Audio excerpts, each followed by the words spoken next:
Hello everyone, thank you for coming to this fourth part of webinar about Docker and KuberDoc. This is purely technological section. I'll talk about core technology behind KuberDoc and its different parts. So let me start with a diagram of Kubernetes.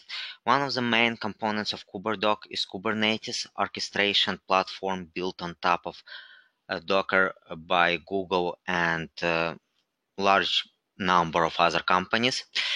And what it basically represents is a master server that controls a bunch of nodes that are running different containers.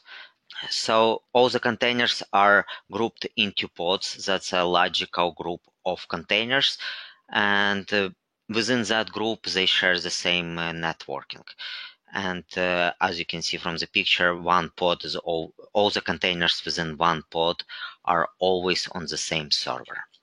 This is a more detailed picture of Kubernetes nodes and how communication works. Just to give you a more idea of what's what, Flannel is a network as a service. It represents all the routing between the different containers, between the different nodes, and make sure that everything works. etcd is a key value database that where we store all the configuration for the Kubernetes, and that's how we communicate a lot between different components within the Kubernetes. All the other kubelet, kubeproxy, etc. are there to administer, manage all those pods and containers within the Kubernetes as well. And this is diagram that shows even in more details how KuberDoc sits on top of Kubernetes. And here you can see, in addition to what you've seen before, InfluxDB, that's a database that collects where we store all the resource usage information, like how much CPU, how much I/O were used by a particular container. So InfluxDB is a time series database. It's fairly efficient for exactly that type of data and allows us to efficiently give you information on how much and who used the data. CAdvisor is actually the software component that collects the usage information and sends it to InfluxDB. And KuberDoc orchestrates reads this data and helps you to analyze it and presents it to you in a human readable format. At the same time, KuberDoc works directly with Kubernetes using API, and it talks to etcd as well. And through etcd, we talk to Flannel's networking layer. And this is even higher level diagram that explains how control panel would work with Kubernetes, KuberDoc, and billing system. So we have cPanel in this case with a plugin for the KuberDoc, and this plugin using KuberDoc CLI talks directly to KuberDoc master. We're also using billing controls to talk to KuberDoc that translates it to your choice of billing system to actually bill customers for the applications they select.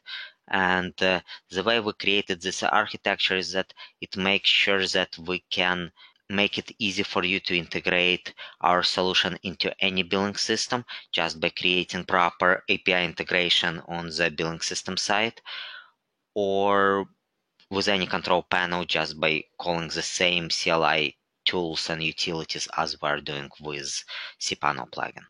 Now let's talk a bit more about logs. We collect huge amounts of logs. We collect all the logs from the nodes. They all pass through rsyslog and then get into FluentD. That's the central engine that collects the logs. We also contain the logs from the Docker container, like console logs, var log messages, so that when the customer wants to see what happened with their containers, they can actually access the log even if the container is not accessible. All those logs are collected by FluentD and then stored in Elasticsearch. That allows easy access to any parts of the logs at any moment, fast, convenient, etc.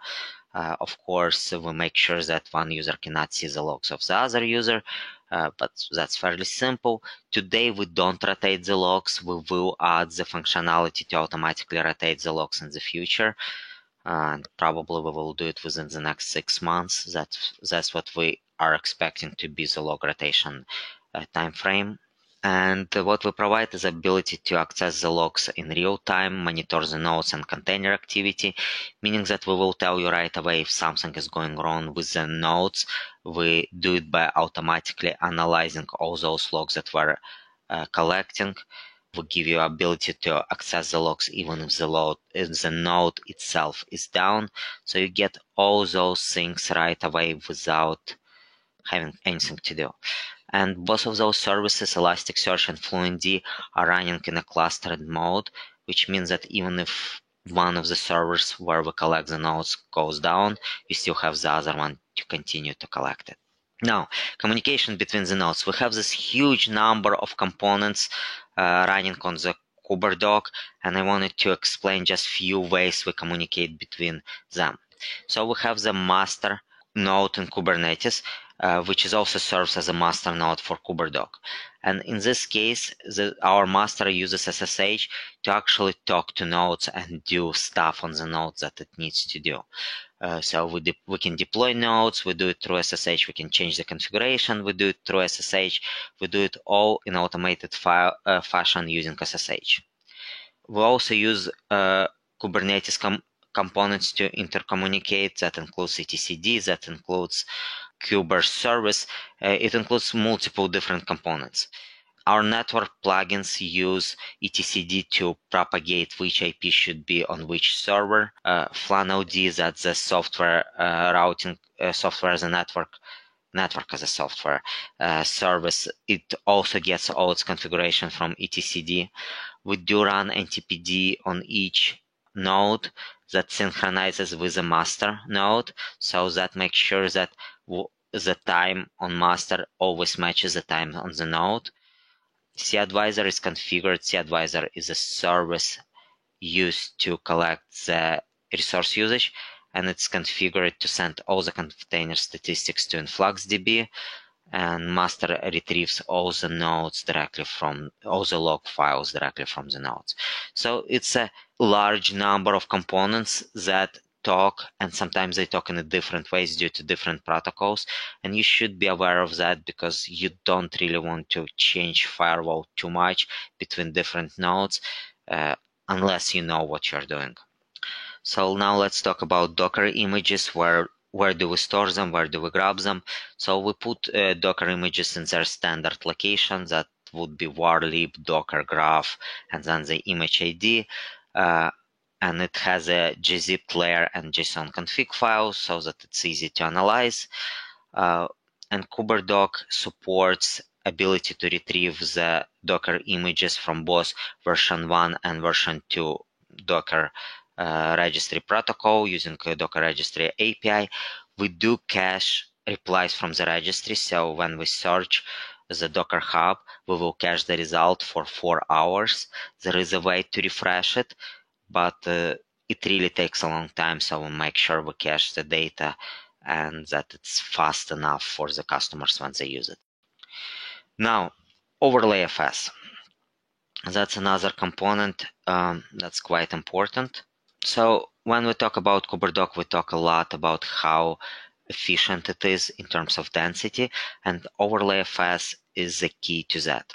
So in practice, OverlayFS is one of the examples of UnionFS, and what it means is that you have one file system and then another file system on top of that that sits on top and replaces some of the files or work as an addition to that file.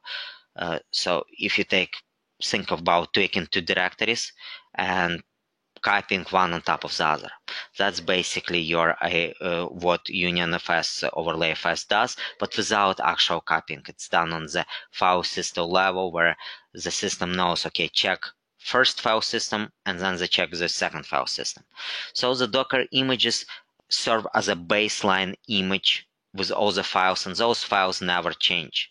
But user can actually change those files in their own copy of those files because of the OverlayFS, and only the changes, only the new files will be stored, which saves huge amounts of disk space. But what is even more important, significantly more important, is that it also saves a lot of memory and a lot of CPU cycles to access all those files. Because once you loaded file from the image layer once into memory, you don't have to ever load it again. And that means that if you have 10,000 containers running from the same image, the memory will be used only from that single image, and you will not see growth in memory usage after that beyond the data that is unique to the individual container, customer, etc. And let me show you some examples of the performance. So these tests were actually done by Red Hat, and they tested container creation and destroy time. So you can see the line going up, that's the creation time, and then the destroy time for the containers. And the y-axis is the number of containers, the x is the time it took. So the shorter time on x-axis it takes, the better it is. And you can see the green line, the OverlayFS, is by far the best. It's more than half of what we see for direct LVM, and even better than for loopback devices or BTRFS.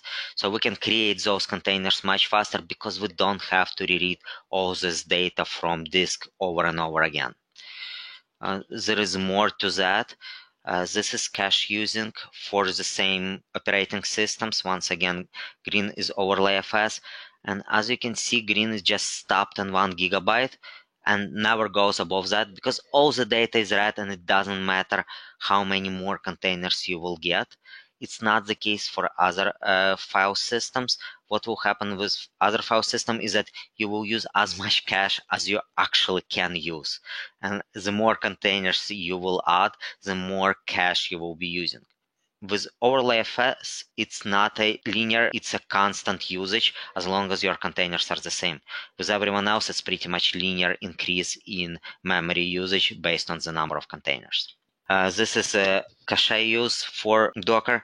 Once again, we hit it once with Docker and that's it.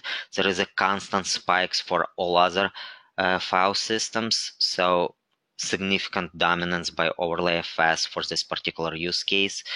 And just to mention it, once again, with OverlayFS and Docker, if you're running similar or the same applications, you will be seeing extremely high density, especially on I/O level.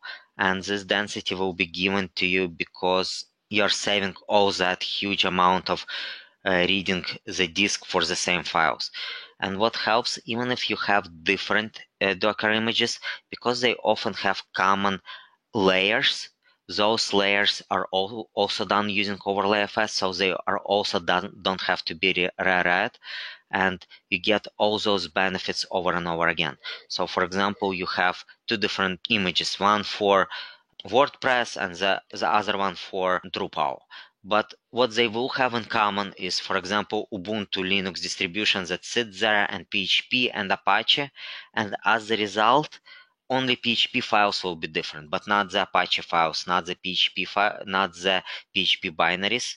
And PHP binaries and Apache files will be in memory, in cache, and read from disk only once, not 50 times as you have number of containers. You can expect significantly higher difference than with virtual machines, but even significantly higher difference than with straightforward LXC or Virtuoso containers. Now, the security part of Docker is implemented using SE Linux. Before, like even 3 months ago, we had to package our own kernel. We're no longer doing it. In the latest Red Hat 7.2, they ported all the functionalities that we need in the kernel to provide a secure environment. So right now you'll get the standard kernel. I'm not promising that it will always be the case. We're actually pretty easygoing on changing the kernel to make sure that you get all the best features from the security standpoint, but that's one of the things. So we no longer backport SE Linux from mainstream. It's already backported into Red Hat 7.2 kernel, CentOS 7.2 kernel. We don't let users run privileged containers. That's done on purpose. If they do have privileged containers, they can escape and affect other users. separate context for security context for each pod. So it makes sure that once again makes another layer of security around the users, but it's still a single kernel and users still get root in their containers. Now, what do we limit today? So our limits based on standard Docker limits. We can limit C groups, we can limit physical memory. We're planning to add IO limits very soon. Bandwidth limits right now are not enforced, but we are tracking bandwidth, so all we need to do is just add the ability to track the amount of traffic going through and limit based on that. But in the long term, we also want to add real-time limits, meaning that bitrate limits and traffic shaping features. And for disk, we're using standard XFS project quotas. I see some questions. Let me see what they're about and if I can answer them. Okay, I will get more details on the questions later on. There is some questions about C groups, but I need more information what this is about. Now, networking, that's another very important component of KuberDoc because it can kind of make it or break it. So we're dealing with a large number of containers within several nodes, and we need to be able to make sure that they communicate between each other and they're accessible from outside when needed. And to make it possible, we use Flannel from CoreOS to deliver such functionality. And there is multiple ways in which Flannel works, but basically it does have an overhead. It can be bigger, it can be smaller, it depends. And let me talk about a bit more about that.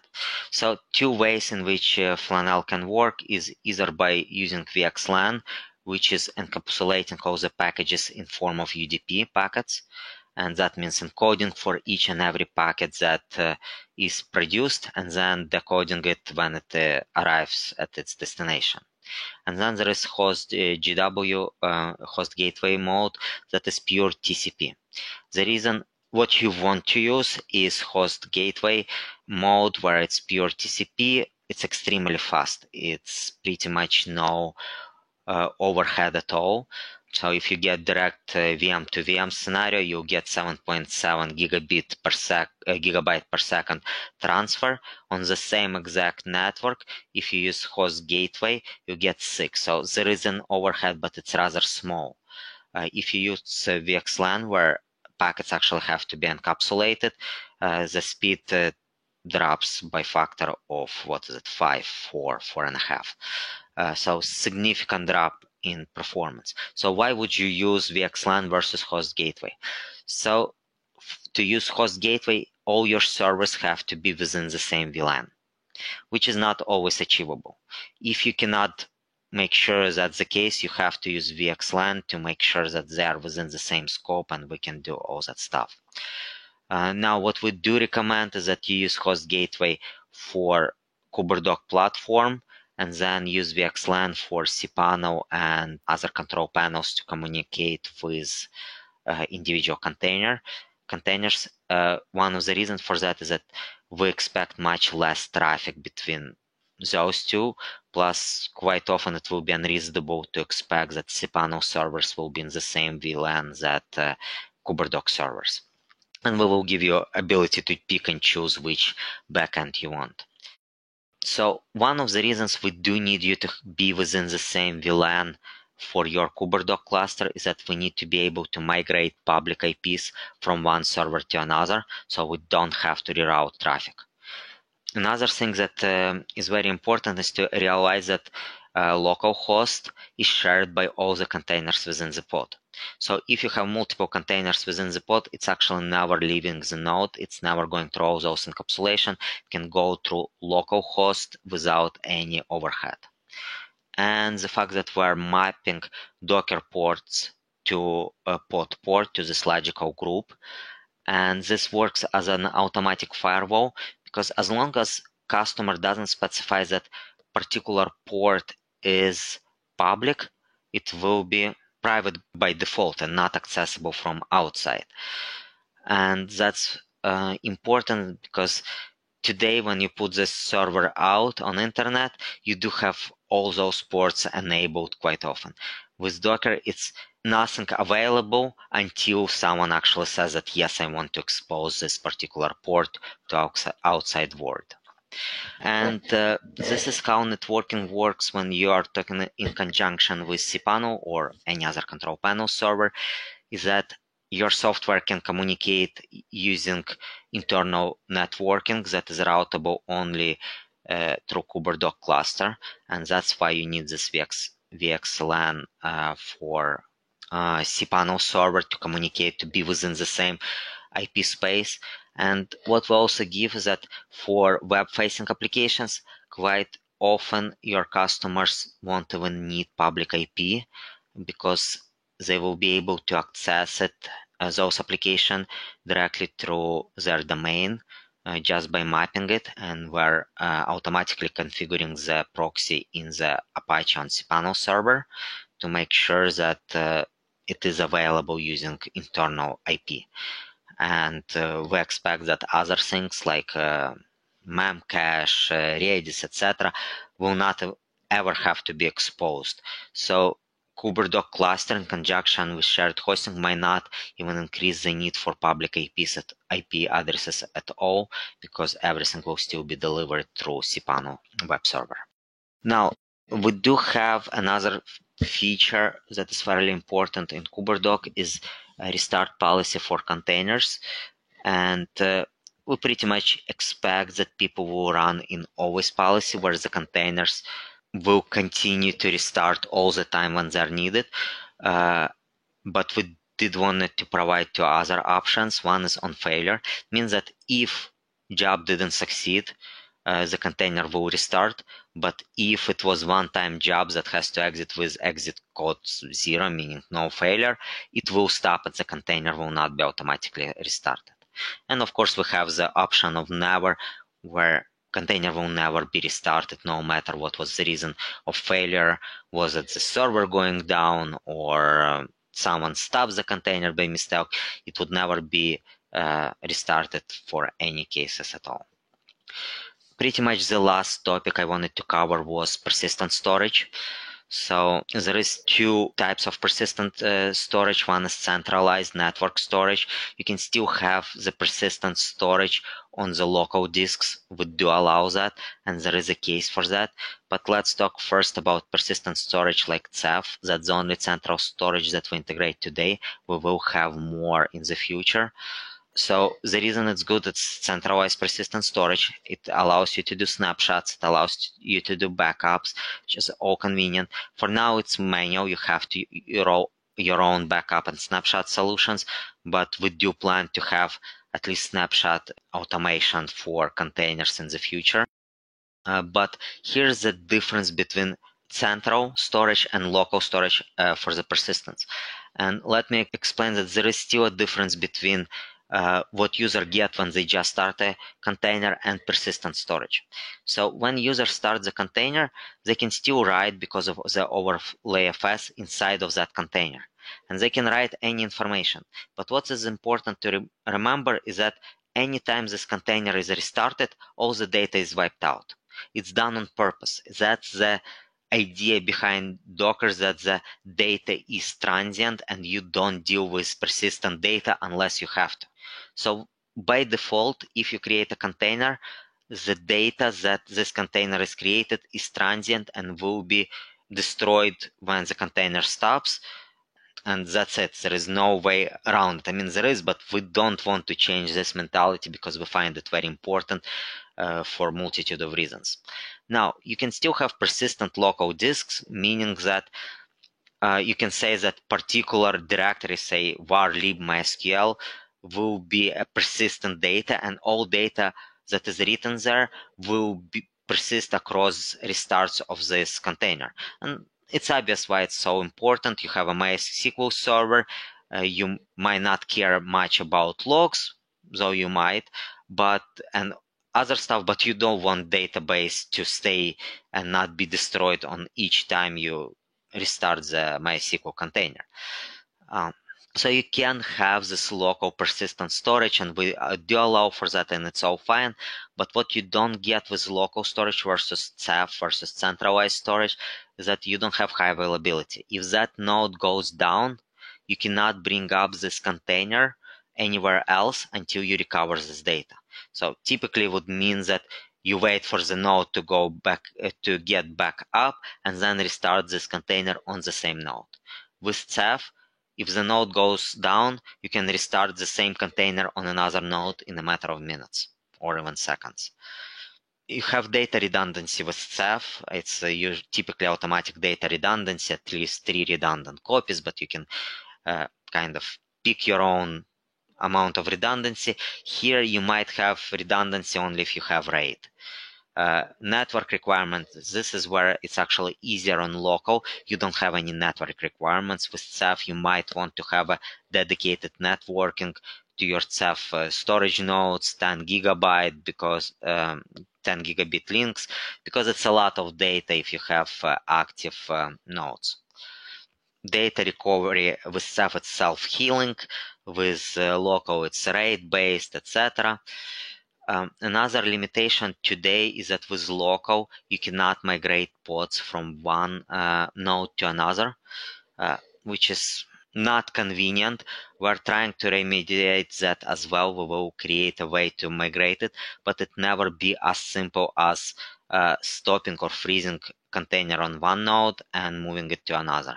It will always require some kind of data copy and downtime while the data copy is finished, etc. On the other hand, local is much simpler to deploy and use and doesn't have all the aggravations that central storage typically serves. This is basically it. I have 2 questions. Let me look at them, and please, if you have any more questions, go ahead. Okay, so question number 1, are these users or pods networks isolated? Yes, they are isolated. They are isolated on the level of user, not pod. So pods within the same user can talk to each other using internal IPs. Pods of different users cannot talk with each other. Can I get more details about C groups? I really don't know what exactly you want to know, so if you can elaborate on these questions, I would love to answer that as well. What happens if the master node crashes? So this is an important point. Today, if the master node crashes, everything continues to work as before, but you cannot create or destroy, you cannot create new containers, destroy old containers again until you get the master node back up. We plan to do a high availability for master node, but not not within the next 6 months, probably within 12, 18 months. We do find it important. It's just that it's fairly complex task and we want to cover other cases. And from our standpoint, what happens is that everything is operational except your ability to sell. So the worst case is that for 12 hours or 4 hours or 15 minutes, you're scrambling to fix master node to make sure that you can continue sell new stuff, but your existing customers are not suffering, and that's what is the most important thing. Can we still use KuberDoc if we don't have multiple public IPs that we can move between nodes? I believe so, because we are able to use it on Amazon, where you cannot really actually you can use in load balancer. So there is some limitations with what you can use, but yes, you can, and it has to do with load balancer and being able to proxy things, as well as the fact that sometimes we do allow you to make sure that pods don't move from server to server. Today it's mostly because of local storage, but we can tie it also to IPs as well. How do you manage multi-tenancy? Kubernetes. No, we don't use Kubernetes namespaces. How do you manage multi-tenancy? Do you use Kubernetes namespaces and access policies? No, we don't. We found them inadequate for our purposes, and we implemented our own way to do it. It's done on the level of Flannel. We automatically manage what's accessible, what's not, and reconfigure Flannel to make sure that networking is done the right way. Will KuberDoc work on OpenStack instances? Definitely. That's pretty much where we are running it today. And why do not you allow user access through standard Kubernetes API? Once again, we found it inadequate for our purposes, for purposes of hosting where you have multi-tenancies. We don't believe it is secure enough for the cases that we're running. Do we plan to support other storage backends in the future? NFS, because Ceph is not so simple to manage. Yes, we definitely plan to support other storage engines. We do want to support both NFS and storage attached networks. I think we will go from the most popular first, and we will be basing it on demand from our existing customers, from our potential customers. But yes, we created a framework where integrating a new persistent storage backend is just a set of Python scripts. So we will at some point just go one by one and deal with all of them. Is there an example of live hosting solution based on KuberDoc? Not yet. So we're launching it in production in a few weeks, and we're expecting several companies launch hosting offerings in production as well at the same time. And we're working with them direct for that. And if you're interested and if you have the time frame of few weeks to deploy the KuberDoc, we can work with you, contact our sales department for that. Is it possible to deploy KuberDoc over VPS, for example, in Linode? Yes, it should be completely possible. All you need is 2 nodes. It doesn't matter if it's VPS or hardware. It's very low footprint. We specifically made sure that what we're creating is easy to start with, low footprint, and doesn't require much resources. I still hope to get more elaboration on C groups, but I'm not getting it yet. If someone has any more questions, great. If not, thank you very much for the great questions. Thank you for your time. I hope the presentation was interesting enough. One more question.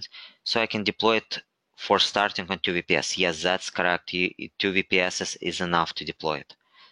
Will you provide recording? Yes, recording will be sent for everyone who registered to the webinar as well as made accessible on our website. Usually it's ready within like 3-4 business days.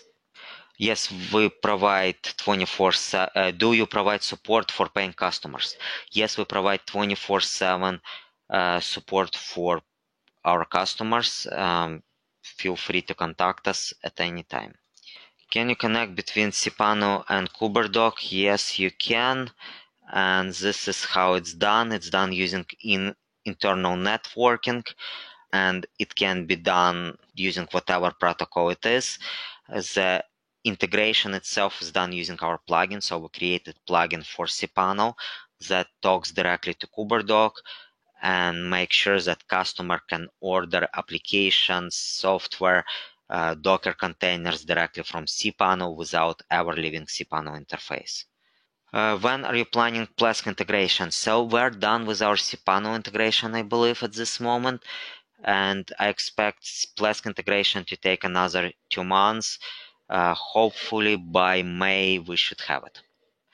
Do you plan to specify some recommended hardware configuration? We actually do have it on our website. Yeah, so in the installation section of our website, we do have it. We have minimal requirements.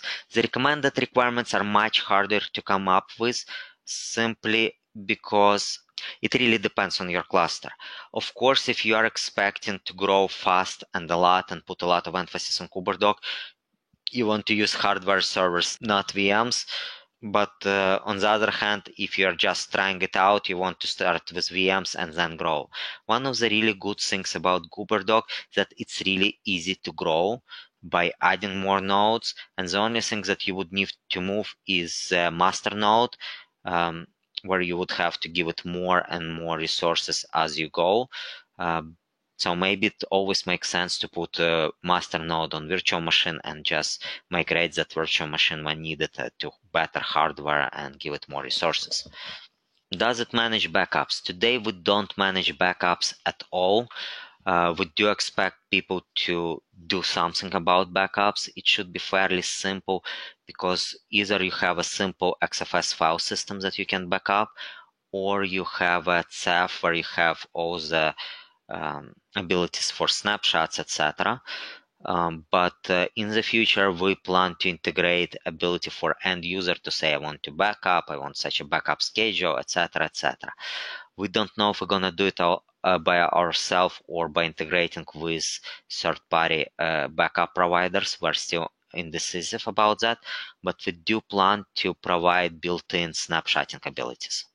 Is it possible to deploy nodes in different data centers? It's not recommended. So if you have different data centers, you want to set up a cluster in each data center and treat them differently, especially if you are integrating them with cPanel servers in those data centers, with any other shared hosting servers in those data centers. There is few reasons for that. First of all, you don't want cPanel server in one data center to communicate with a KuberDoc node in another data center. It's just that the latency will be high, the performance will be poor, and stuff like that. But even if you don't do that, if you have multiple nodes in different data centers, if the nodes need to communicate between each other, so pods within nodes would need to communicate with each other, it will be slow. We do plan to create zones in the future, once again, distant future, probably a year from now, where you would be able to manage multiple data centers from the same KuberDoc, but it's not on our list of primary features as of today.